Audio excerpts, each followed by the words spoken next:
Today, we're going to be talking about psychology of politics. It's a very kind of emotionally charged subject. I know that, on Facebook, social media, and even with friends in person, with this election coming up and everything, people really bring out a different sides of themselves. And we're here to talk with Dr. Doug Lisle, psychologist, about what's really going on here. What's this whole politics thing about? Well, politics is about a lot of different things, but fundamentally what politics is about it's about conflicts of interest. And so people by nature have values that are in conflict with another. So two people cannot have the same boyfriend or the same girlfriend. Two families are not going to live comfortably in the same house. Two people can't own the same car. In other words, in principle, things that are valuable to people are valuable to other people, and that puts those things in conflict. And so civilization is really the process of freeing people or defining rules for where there's conflicts of interest between individuals or groups, and trying to not settle those by the sword and by the club. And so politics is this sort of will change the frame for you when you understand that politics is inherently conflicted, and that the alternative to politics is literally people clubbing each other over the head and killing each other and grabbing and seizing and trying to keep a hold of what it is that they have. So the alternative is much worse than what we have, and what we have is pretty good. In the United States, we have a representative democracy, which where the people really have very significant say in how our political system plays out. But at the end of the day, there is still conflicts, and those conflicts drive, obviously, the strongest feelings that there are. What's striking to me is how it seems that every election, people get more and more irritated with each other about certain things. It isn't getting more and more. It always has been. If you actually study history and you go back in the United States and you study the election processes of the last 200 years, you'll find that they were highly conflicted. There was tremendous insults that were flung at across parties and across individuals. So, no, this is nothing new whatsoever. And if anything, we are more civil now than we've been before. So, but we've been pretty civil now for probably 70 or 80 years. But before that, it was even nastier than what you see now. There's like two parties, right? The Republicans, the Democrats, also known as the conservatives and liberals. Can you take us through? I mean, what does that mean for the Stone Age village, the Stone Age brain? What's happening here is that there's been two major coalitions that have formed, and this is typical. It's typical around the world, and it's true in the United States. And those two coalitions are one that says essentially more government taxation and more redistribution of wealth, and one that is saying less taxation and less redistribution of wealth. And so these two alternative views of how things ought to be actually emanated. These are derivatives of the most ancient political problems that exist for people, and these took place and started in the Stone Age. So what happened is, if you can picture yourself in a Stone Age village, and in the Stone Age village, people are coming together because it's in their best interest to insure each other and protect each other against disaster. So if you have 10 men and there are 10 women that are living with them, and there's 20 little children around, we've got a little Stone Age village. We're going to focus for the moment on the men for good reason. There's going to be a reason why we're going to focus on them. In a Stone Age village, the typical economic strategy for the village is as follows: that each pair bond, husband-wife kind of situation, which incidentally they weren't married, and those things didn't usually last for years and years the way they do now, but they could have. But in any one situation, what's happening is that the woman's job is to make sure that the man is fed at the end of the day, and she does this by gathering vegetable matter. She does not hunt because you cannot hunt and have little children running around behind you. And so it was the man's job to then do the high risk, high reward, dangerous behavior of going out and hunting. And so now what will happen is that if you think about these 10 men in the village, and let's suppose that the average man needs to make 2 kills a week in order to feed his family adequately. So you can imagine a situation where some of the men will only average maybe 1.5 kills a week, but another man might average 4 kills a week. So you have a situation where some men are going to be more competent than other men, and however, they are still insuring each other against disaster. So if you're a man that makes 4 kills a week, you might say to yourself, why the hell should I be in the village? Incidentally, the way the village deals with meat, they deal with it very differently than vegetables, than the vegetable matter. The meat is put into the middle of the kills are put into the middle of the village, and they're divided up. And so the head man or the best hunter might get the choices cut, but actually it's relatively evenly divided. That's a standard operating procedure for Stone Age villages. So you can imagine that if you were the more competent hunter, that you would be you would have an irritation in you that somebody who is only making 1 or 2 kills a week is eating essentially as much as you are, and so you are feeling that they're sort of freeloaders, and you're irritated with this, and you're going to be very quick to criticize their work ethic. In fact, you're going to be thinking and saying from time to time that they are lazy and that they don't pull their weight.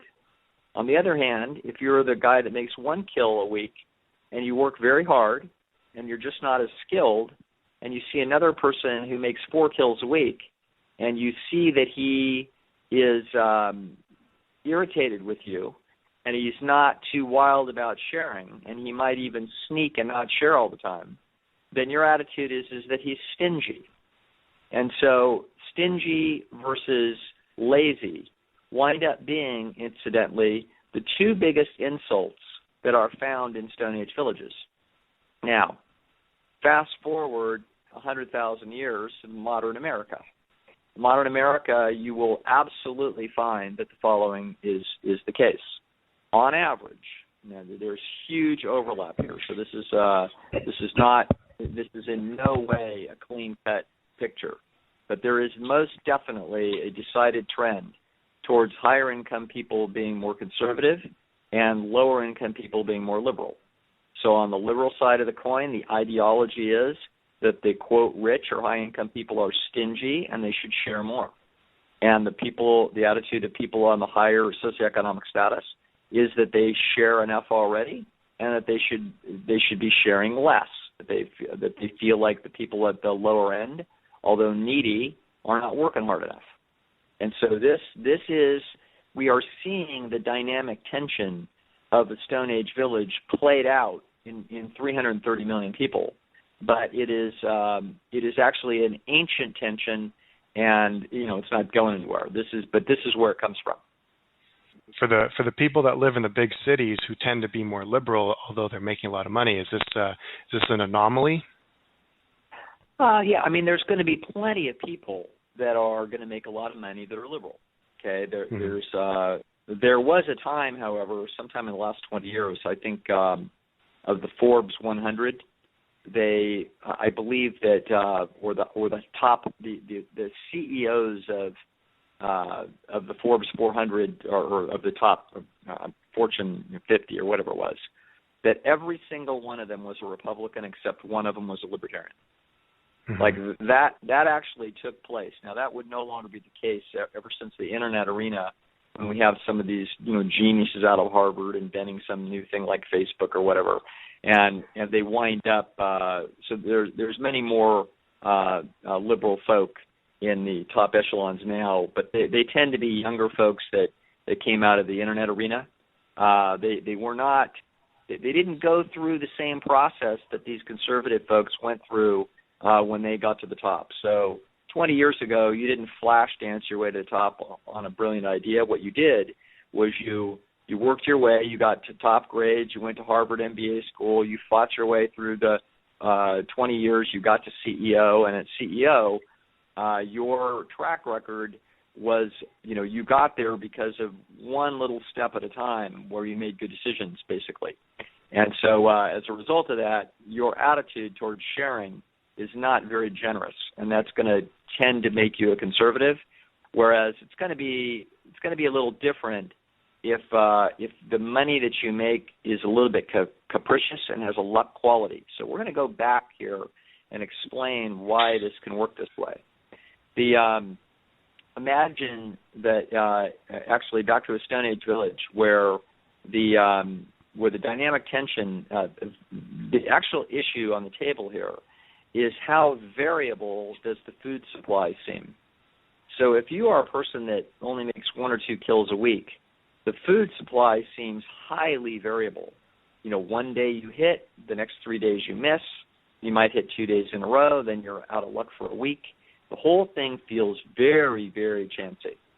Whereas if, let's suppose you're a guy that can make 7 kills a week, it feels very, very stable to you. It feels like all you have to do is go out and apply yourself, and you will surely be successful. Okay, so you can imagine that the inferences about the variances in food supply are going to have a strong tendency to filter their way down into the political inclinations of those individuals. So an individual for whom the food supply seems capricious is going to want to have the village share. An individual who feels like the food supply is very steady is going to feel like we don't need to be sharing that much. And so as a result, now as you move from a hunter-gatherer society actually into an agricultural society, you're going to find out that people are less interested in sharing. So people move, hunter-gatherer society is very communistic in its orientation, but as you go towards an agricultural society where a person has to plant and then oversee their crops and then see them all the way to harvest and then see them to market, and essentially has to oversee a tremendous amount of issues in order to gather the result of their labors, those societies are going to not be very interested in sharing. And you will find that their sharing gets limited to kin, even difficult to share among friends, okay, in such societies. So as humanity moved away from a hunter-gatherer, very interdependent group of people that were living very, very communistically, they drifted increasingly towards a private property, yours is yours and mine is mine, and non-sharing, and they drifted in a conservative direction. So so as a result, if you come from a place in life where the income seems highly variable and capricious, it's very likely that you're likely to be more liberal. And I think that this is one of the reasons you'll see this in Hollywood. Hollywood, you can do your best work as an actor and have it be a flop, and the next year you do some shitty little movie that is some of your worst work, and you make $5 million off of it. The whole thing seems like unbelievably unpredictable. And so the world economically actually seems unfair to you. And you actually feel like we should be in a more share situation because you know that you feel kind of guilty over how easy it has been for you to make some of your money. And as a result of that, I have a feeling that some of that is happening with our young internet tycoons, that, 3 years out of Harvard with your brilliant idea, you may have worked hard, but really, do you really deserve $1 billion net worth? I think it's very likely that you don't think that you do. And so as a result, I think you're going to see that tendency is going to be in some of our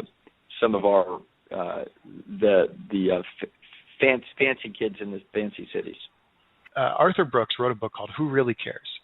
And he described, he basically did a lot of research in this entire book, and he basically said that conservative households in America donate about 30% more to charity each year than liberal households, even if they have lower average incomes.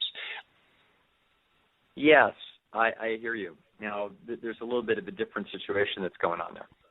The issue is that there are differences. There's a lot of differences that run between conservatives and liberals, just in general. And liberals, for example, are far more open to experience. So if we start looking at personality characteristics, we're going to find that, if we ask 50-year-olds who's doing yoga, we're going to find out that liberals are far more likely to be doing yoga than conservatives. If we ask, who has ever smoked pot in their life, there's going to be no comparison. So liberals tend to be very open to experience. They also tend to be less conscientious. And so by conscientious, they have less anxiety and tension about, quote, doing the right thing. So as a result, they're going to probably have worse credit scores. They're going to have, and one of the things that you're going to see is that conscientiousness is the conservatives' likelihood of giving to charity.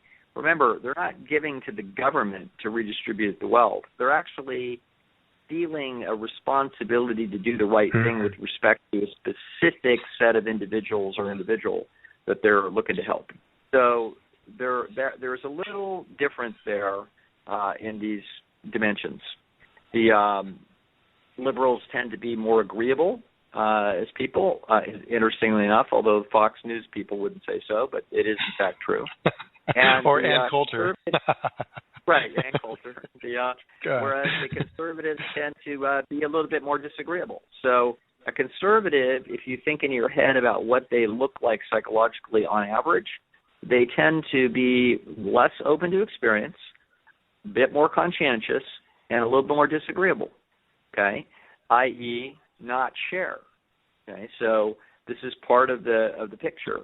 Whereas the liberal is going to be more open to experience, less conscientious, and more agreeable.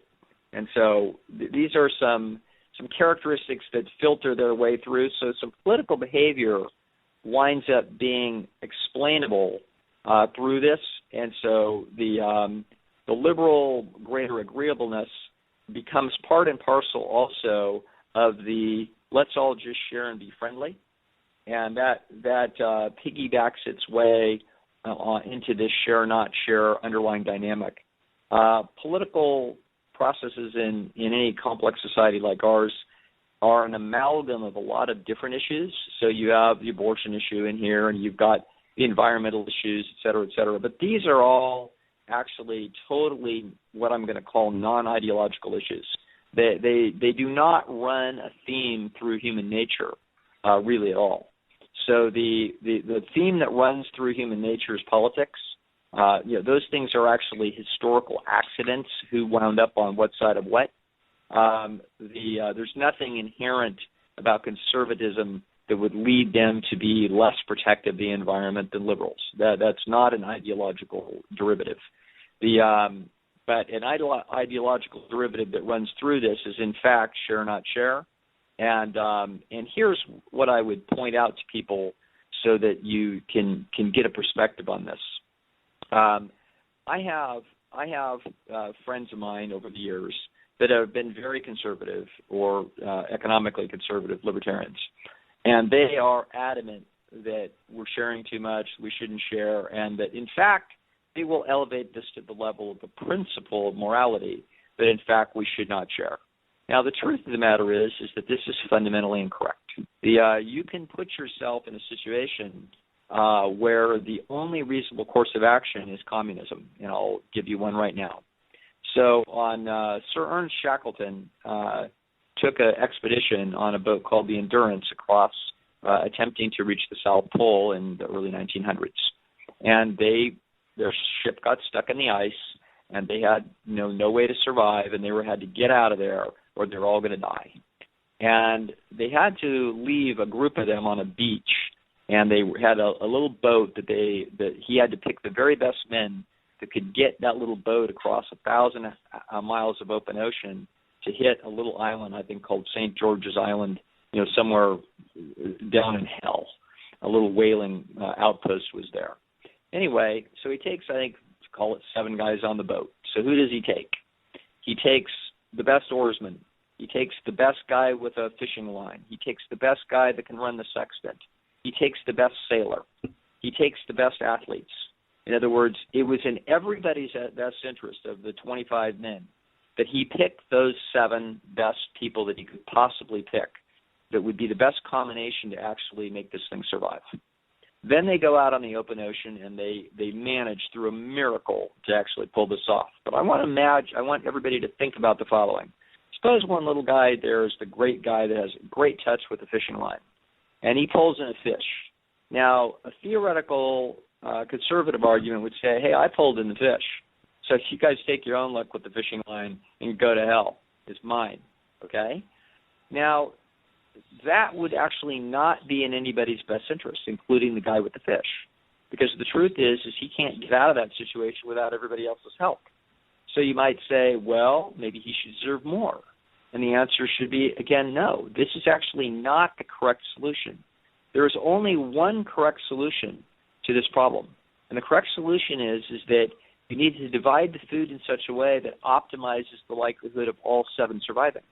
So if our fisherman needs half as much food to survive as our big burly oarsman, then the big burly oarsman should get twice as much out of that fish as our little fisherman. So this literally becomes Karl Marx's manifesto, from each according to his ability to each according to his need. That you can conjure up a situation in human life that looks an awful lot like an interdependent Stone Age village, where that is literally the only and optimal solution to the political problem. As soon as those guys hit the beach in England and they're national heroes, it's a whole different story. Because now they are not in an interdependent situation, and now it's all about, what chicks and fame and cool shit can I get for me, okay? And so now they're in an entirely different situation, and now they all spontaneously are no longer little communists. They've all become little capitalists, okay? And so, and I can believe I was in academia, and there's an awful lot of far left people in academia. And, I've asked more than one academic if they were so convinced that the world ought to be sharing.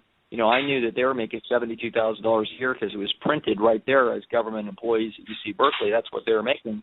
But the national mean for the United States wages at the time were about $23,000. So why aren't they ponying up their $50,000 and dividing it back into the pot? Okay, and nobody wants to give me an answer. Eye roll, disgust, etc. No, I said, hey, listen, why not just 20,000? Just take yourself down to 50, for God's sake. You're still making twice as much. No. Okay. What about 10,000? No. What about 2,000? No. No. Okay. So nobody's interested in sharing, and that's because despite their ideology, they are sitting in a situation where they recognize that the correct fundamental solution to the political problem is not share. Okay? And so this is, so what I'm trying to say here is there is no, quote, correct answer to the problem of politics. The correct answer actually depends upon your personal view of how variable the resources are and how difficult they are to get. So if you happen to be someone who, by virtue of your history and your circumstances and your abilities, find the economic world very difficult to navigate, as you see people with phenomenal resources, you can't help but infer that it should be a share situation. Whereas if you're someone who has, through your own abilities and your own effort, has ground your way dollar by dollar to $1 million net worth, over 30 years, you're not interested in sharing. And your attitude is, hey, I made it, you can too, get to the car wash, then become manager of the car wash, save all your money, work double time, and one day you can own a car wash, and then maybe you can be rich, okay? And they have that attitude, and you're not going to talk them out of it. But the point is that the vitriol that you will see in the society around any election time is two different groups of people looking at the problem from different perspectives. And the left looks at the right and says, how can you be such stingy and heartless? And the right looks at the left and say, how can you be so ineffective and lazy and basically be thieves And the two of them are looking at each other through very different glasses, and they cannot agree, and they won't. Now, for the libertarians are they just the most antisocial? I want to do it all myself kind of thing. Okay, a libertarian is actually a fundamentally a economic conservative, but they're an economic conservative that cannot stand the big brother government politics that come along with the Conservative Party. So as a result, they actually sound like liberals when you talk about social issues. So libertarians aren't the slightest bit interested in arresting anybody for smoking dope. They don't think it's a mortal sin or anything else. They are not interested in government intervening in moral issues. For example, libertarians would instantaneously legalize prostitution. Nothing makes less sense to a libertarian than illegalizing drugs or prostitution. We could talk about other issues as well.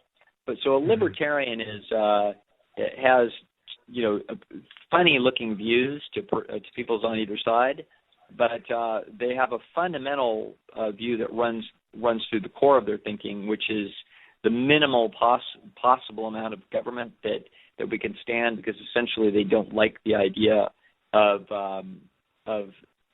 actually government forcing anybody to do anything. So that's the fundamental principle there.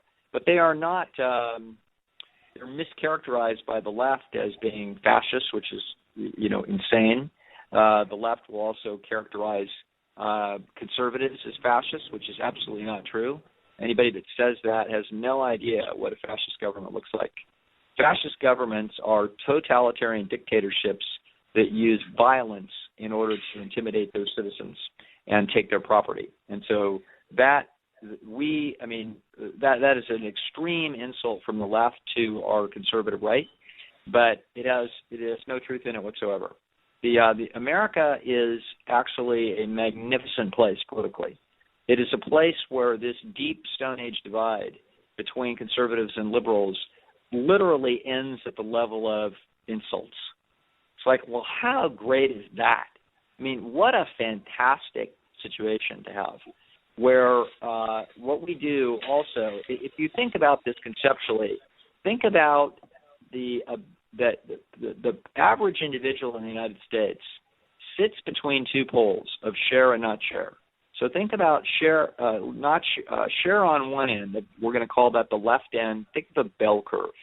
And on the very far end, the very left end of this bell curve, there's going to be a thing we call share, and that's pure communism. And on the far right, we're going to have the very far end is going to be not share, and that's laissez-faire capitalism. And in the middle, you're going to see the average brain of the average human being in the United States. They sit right between share and not share. They don't want to see poor little people that, some lady that got kicked out of her house by her drunken husband and needs a shelter, and she's got her 3 little kids that have been abused, and they don't say, too bad, you should have been in church and then you would have had an insurance policy. They don't say that. Average American says, we need social services for people so that when tragedy strikes in their interpersonal relationships or in their health, they have a safety net under them. We're plenty wealthy to provide that. The average citizen believes that should be there, okay, and it should. I don't think that I can show to my wacko far-right libertarianish friends, I can show them always a deaf, dumb, blind schizophrenic that has no family that absolutely is in not any position to survive without help. And it would be insane to be in a society as wealthy as we are that we didn't extend that help. And you know what? The average American has their own little moral compass that sniffs this, and it puts them right in the middle of these two poles. And the political epicenters of the left and the right have to be then a big notch over from the center. And so the left, the ideology of the left sits between the middle of this board and the far left. And that means they're pretty left-wing. And the ideological right has to sit between the middle of the board and the far right, and that puts them pretty right-wing. And so the ideological difference between those two is pretty far apart. But here's the beauty of the United States and its political setup. The fact is that let's suppose that you are sitting on this bell curve that goes from 0th percentile to 100th percentile with 50 in the middle. And the ideological left sits, center of the Democratic Party sits at the 25th percentile. Now, what it tries to do is it's trying to capture the fat, meaty middle.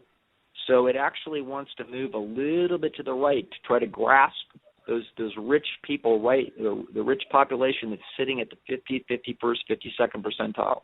If they can move just a little bit to the right, to the middle, and not lose their people on the far left, that's where they want to be. This is the dilemma of Hillary Clinton. Hillary Clinton sits right there. If she moves too far to the middle, then the very far left, clear over there at the full share, starts saying, no, you're not representing us. Bernie is representing us. And that's where Bernie Sanders sits. Bernie Sanders sits all the way at the far left of the poll. Hillary sits at the 25th percentile, and she doesn't dare move too far to the center too early because she will lose the people at the far left, which is an important core. Those people are important because they will never vote for the person on the right. So, but they might vote in protest for Bernie Sanders, and so therefore Hillary is in a trap. It's a dilemma of the Democrat, which is how far to the center can you get without losing the left? The exact same thing is happening on the right side of the equation. Whoever's at the right side of the equation, they're trying to sit at the 75th percentile of this distribution, but if they want to move to the middle, but if they move a little bit to the middle, they piss off the people on the far right and they lose them, okay? So as a result, each party has a problem, that they sit in a dynamic tension with each other, and they all play the following game. They try to signal to the middle that they're to the middle, but as soon as they start hearing squawks from the far core of their constituency, they move back and sound more conservative. This is why they are lying all the time. Okay? They are constantly showing two faces. Okay? And so both parties are constantly showing two faces, and the system of government itself in the United States cannot really move very far to the left or to the right because the ideological epicenter of the United States sits between these two poles. Now, is there any way to tell if people are happier in a slightly more conservative government or a slightly less conservative, or slightly more liberal government? Oh, yeah, there is. The worldwide research has actually been done on these issues, and it's a little muddy, perhaps. But here's the bottom line that's worth people knowing. It turns out that a huge predictor of human happiness is actually income. So people like to think that the people living in Biafra or the people living in Ecuador are happy, and et cetera, because they go down there and they see some smiling faces and they think it's all cool. Well, I'm not saying that there aren't happy people everywhere, and happiness is a natural consequence of people doing well, and people did well in the Stone Age on subsistence income. So happiness is quite possible at low incomes, but it turns out that happiness gets easier and easier and easier as material problems are solved. So people get happier as their country gets wealthier and they personally get wealthier and as the world gets wealthier. And it's obvious as to why. If you've got 3 little kids and one of them has a rotting tooth and you can't afford to take them to a dentist, there's a lot of misery in this. Okay, so it turns out that as human beings get wealthier, it takes burdens and burdens and burdens off of people's backs. So it turns out that countries that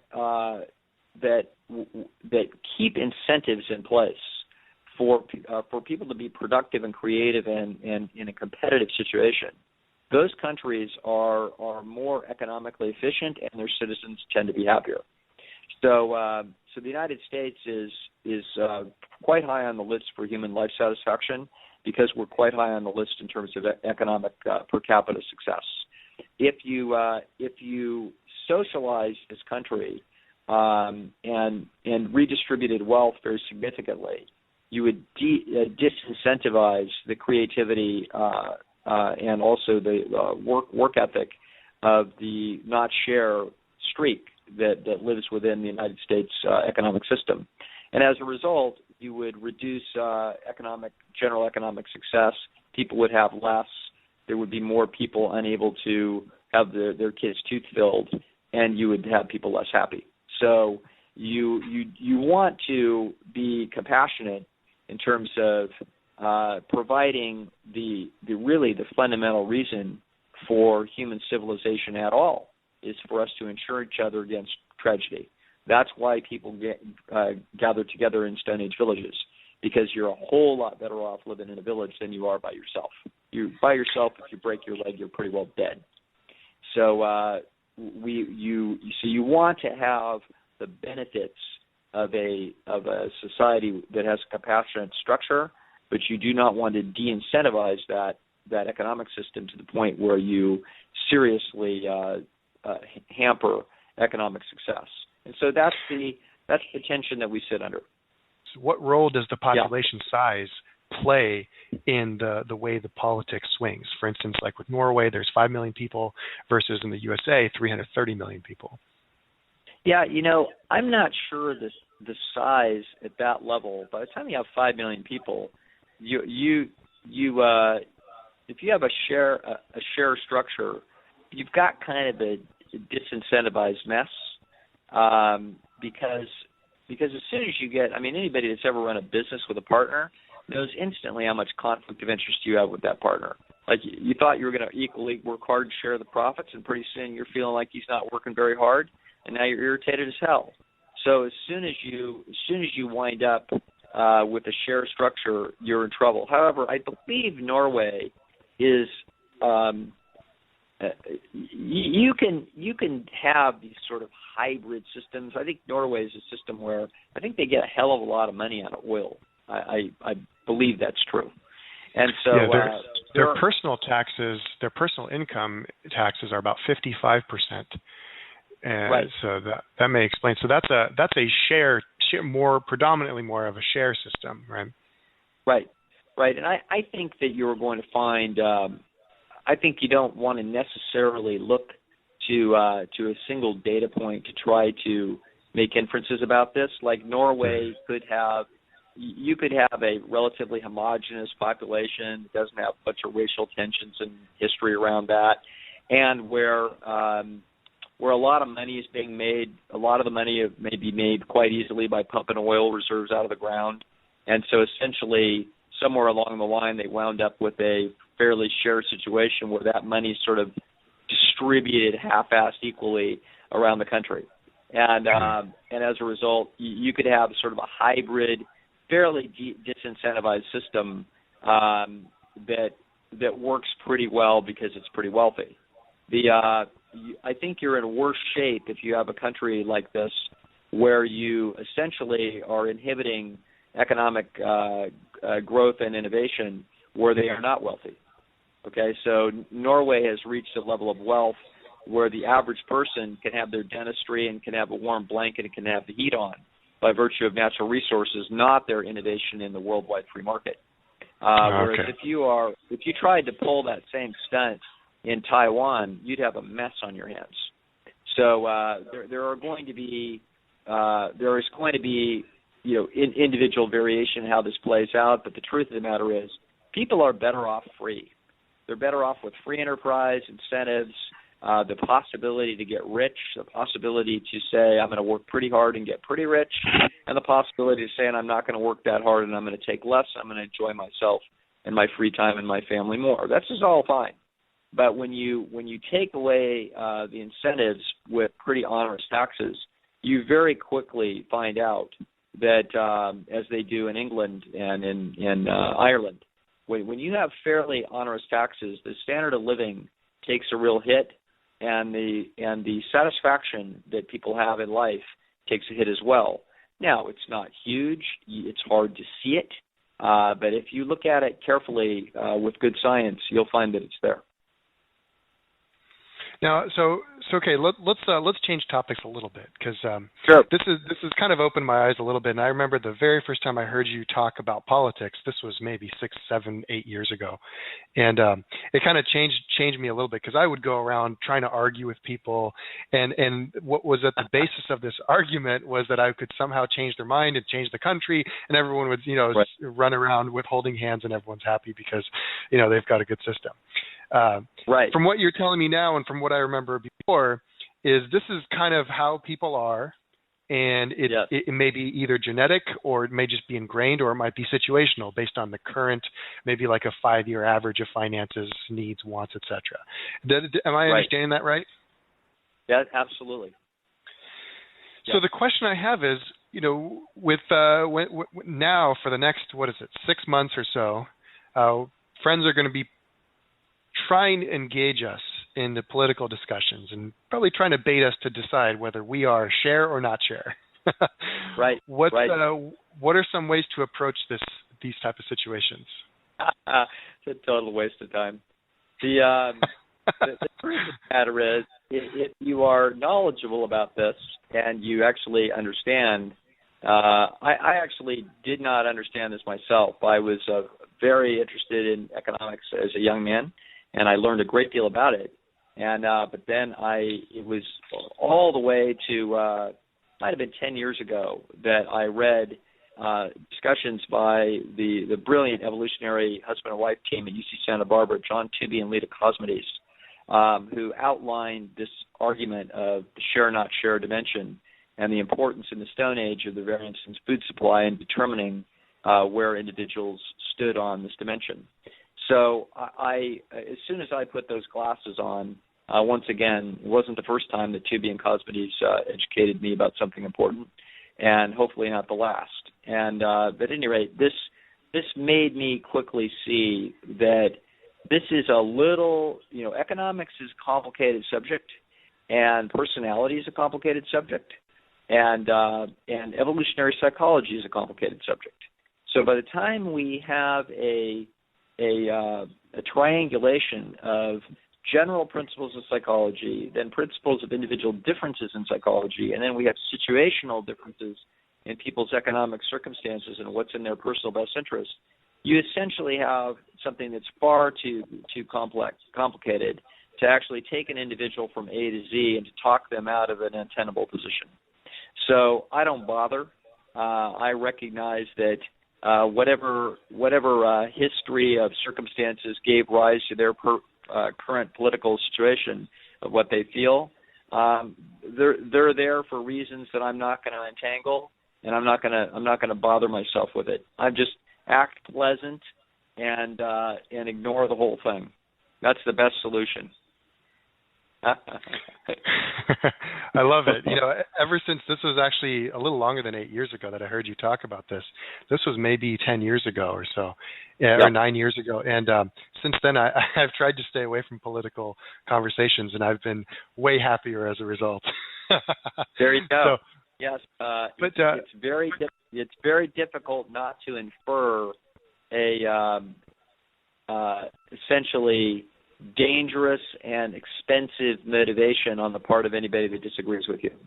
You were designed with a Stone Age brain that says you're either with me or against me on the share not share dimension. And if you're against me, you are morally wrong. Okay, and that characteristic being part of human nature, if we recognize that that's what's sitting on the other side behind those eyeballs, you'll realize you just take a pass on the whole discussion.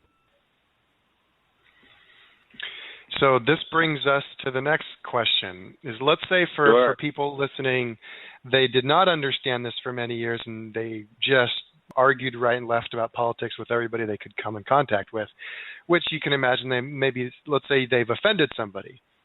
What are some ways to kind of soothe that and make up for it?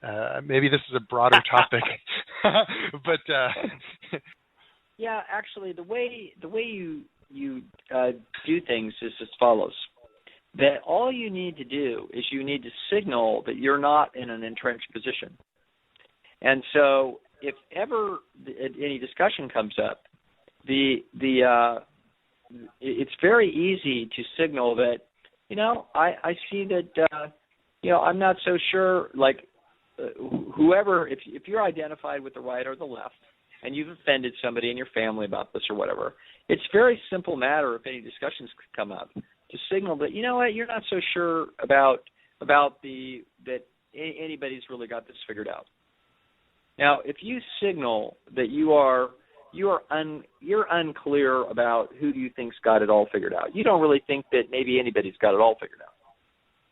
That is a willingness to signal that the people that you may be most comfortable with ideologically, you're not sure they've got all the answers. Okay, if you signal that, that's an opaque. That's throwing essentially. It's like an octopus. We put ink in the water so that people can't quite see where it is that we are, and that's what we want. Okay, we want them to not be viewing us from an entrenched position. We want them to view us as someone who's more flexible and open. And then if they get all encouraged by that and they try to keep, feverishly sell us on their position because they smell a potential convert, we say, yeah, I'm not so sure about your guy either, And I'm kind of muddy about the whole thing. I don't know. I'm not sure what I think about it. Okay, and but I lean one way or the other, but I'm not fixed. That's the right way to do it, and that'll keep you. That can actually repair a lot of fences. I do this I tell people in the vegan world when they've offended everybody and their brother behind their theoretically superior diet. I tell them, listen, you tell them I'm not so sure that Dr. Schmo's right about everything. And that one signal is enough to put relief throughout a family system. And so these are the things we can do. It's called the octopus. It's the octopus strategy. Kind of muddy the waters. Yeah. Yeah. See, I've tried this and it does work, except there's always some people who say, well, how can you not care about the political system of our country? You have to make up your mind. And they kind of shame you or try to, I'm assuming it's the very conscientious, very disagreeable people who say you have to, you live in this country, your ancestors fought hard to get here, so you better come up with some opinion. Yeah, actually, I look at the United States political system as actually a marvel. I think it is. We give lip service to it in political speeches, but the people that are doing those political speeches, if they've got oratorical skills, they say that, but really, I don't believe that they really think it and feel it. I think that they're determined to want to push their position. But the truth is that the United States political system is absolutely ingenious, and the concept of a check and balanced system is phenomenal. I forget who it is that said it. I can't remember. I think it might have been Oscar Wilde, but we could look it up. Somebody said, 2 cheers for democracy. And in other words, you can't give it 3 cheers because you're going to be pissed off, and there's going to be a lot of things that are going to be happening that you're not going to like, no matter where you are on the political spectrum. But you got to give it 2 cheers because this is a remarkably robust battleship that all the hits that come from the vicissitudes of history of the last 200 years have really not come close to defeating it. Actually, the closest we certainly had the Civil War, which that's a whole long discussion about the political situation. The Civil War isn't what people think it was, and so that's a whole different issue. But other than the Civil War, if you talk about all the dissidence and tension throughout all the years that the Vietnam era and the Great Depression, all the things that have happened to the United States over the last 200 years, this is a remarkably robust system, and with its check and balances is a fantastic place. And my attitude is I really don't care very much one way or the other who the hell is the president, because the beauty of the current United States is that it doesn't really matter very much. The truth is it's so robust with so many course correction capabilities within the system that it's like a big battleship that's very hard to give it any serious damage to. And anybody that actually looks at history and looks at for example, by any measure, it can certainly matter.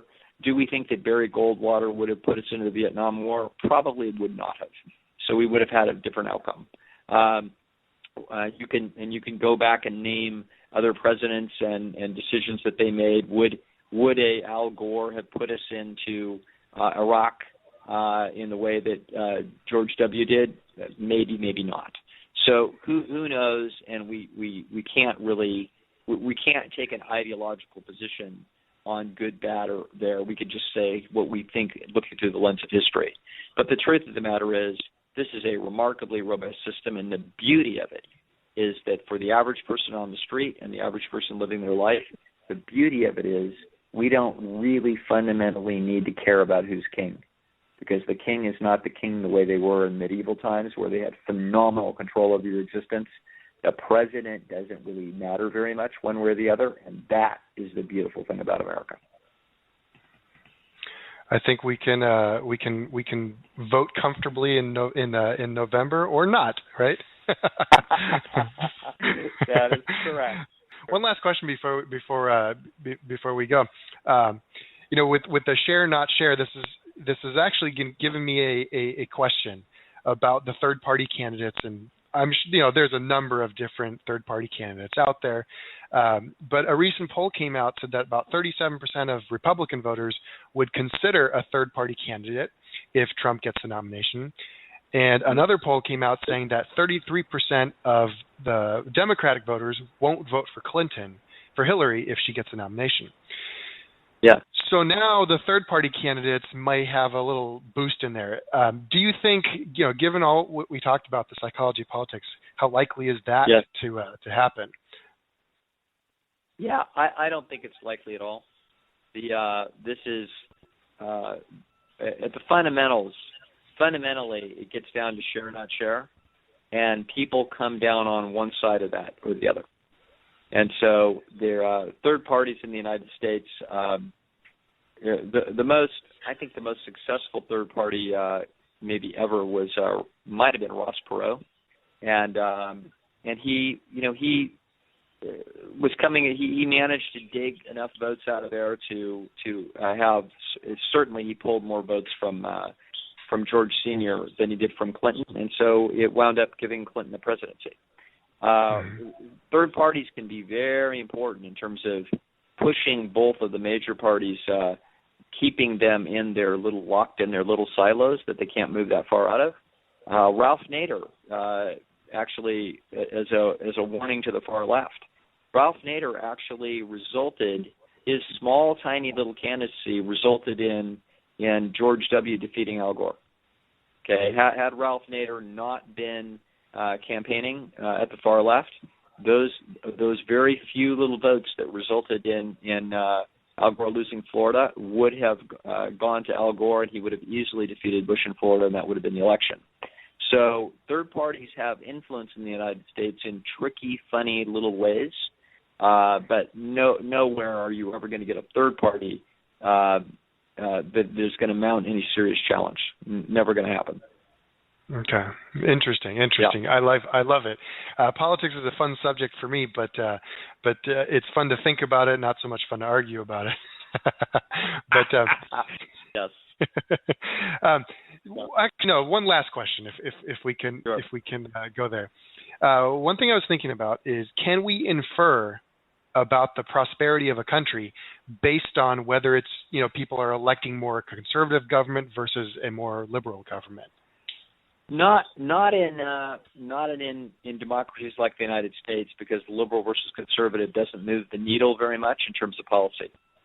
In other places, it would. So if you had for example, a communistic country that actually voted and was able to get in a major capitalistic regime that was actually a free market regime, you would improve that country's economics.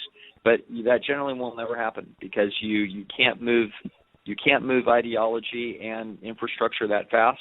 The United States is magnificent because it started out with a lot of really smart people trying to figure this out in an early time when things would move slowly, and we got a chance to build this fantastic system brick by brick, and other places can't do that. So this is a great experiment in human nature, and we're all blessed with it.